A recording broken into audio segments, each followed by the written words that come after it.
Арыс қаласына қарасты Қожа-Тоғай ауылында 50 мың бас ірі қараға арналған бордақылау кешені салынып жатыр. Әрі инвестициялық жобаның бірінші кезеңі аяқталды. Қазір екінші кезеңнің құрылысы басталды. Жобаны жүзеге асыруға мемлекет қолдау көрсетеді. Тілшіміз Жандос Жұмабек мега фирманың жұмысымен танысып қайтты.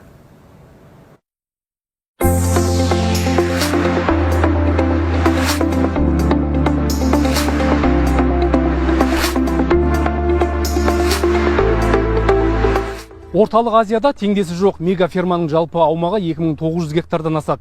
Қазірдің өзінде шаруашылықта 30 мың мал бар. Қазақы, Ақбас, Әулиекөл және ангус тұқымды ірі қара өсірілуде. Алып мал бордақылау кешені австралиялық технология негізінде торлы қоршау әдісімен салынған. Бұл жүйе бойынша мал бордақылау алаңы арнайы секторларға бөлініп, әрбір қоршаудың ішіндегі мал жасы мен салмағына қарай топтастырылған.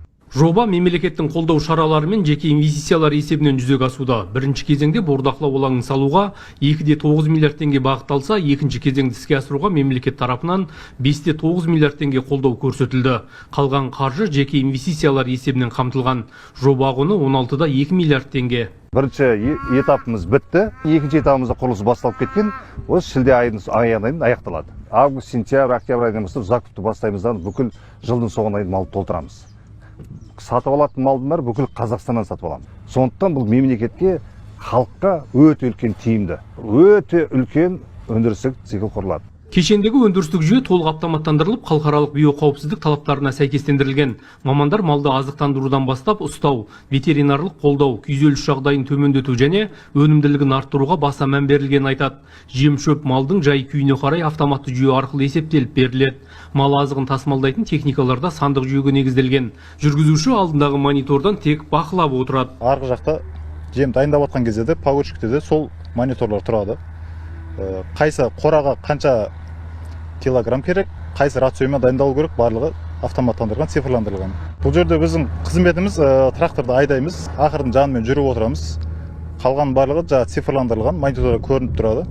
Тоқтат дейді, тоқтатамыз, қос дейді, қосамыз. Барлығын техника өзі атқарады.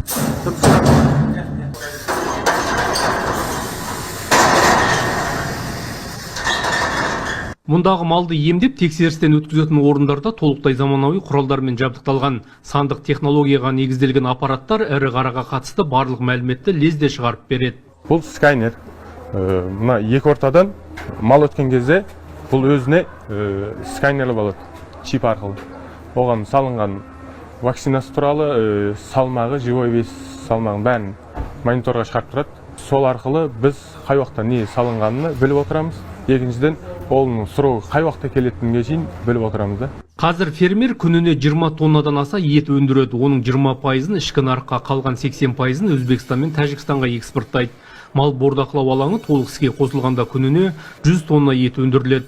Ол кезде өнім Түркия мен Ауғанстан нарығына шығарылады деп жоспарлануда. Кәсіпкер келесі жылы тәулігіне 1000 бас ірі қара мен 5000 бас ұсақ мал сойылатын ет комбинатын салуды көздеп отыр. Кәсіпорын қалдықсыз өндіріс қағидатына негізделеді. Онда тереңдетіп өңделген өнімнің 100-ге жуық түрі шығарылады. Бұл экспорт көлемін кеңейтуге мүмкіндік береді. Ол жерде мал кіреді, сойылады, ешқандай қалдығы қалмайды. Бәрі өңделіп кетеді. Өзінің ішінде 5-ге жуық кішігірім заводы бар. Қанды өңдейтін, сүйегін өңдейтін, ішек қарындардың өзі ішкі құрыларын өңделетін кішігірім бір завод қойылады. Оның бәрі реттеліп, бұл көрші елдерге экспортталатын болады. Ішкі нарыққа да полуфабрикат, дайын ғана еттерді алады, мысалы біраз ет дегенде үйіне барып, қайнатып, бәрін дайындап беретін ғып реттейміз. Жобаның алғашқы кезеңінде 30-дан аса жаңа жұмыс орны құрылды. Кешен толық қуатына шыққанда 100 жұмыс орнына дейін ұлғайтылады. Бұл бастама Түркістан облысының аграрлық әлеуетін күшейтіп, Қазақстанның ет өндіріс саласына жаңа серпін береді дейді мамандар.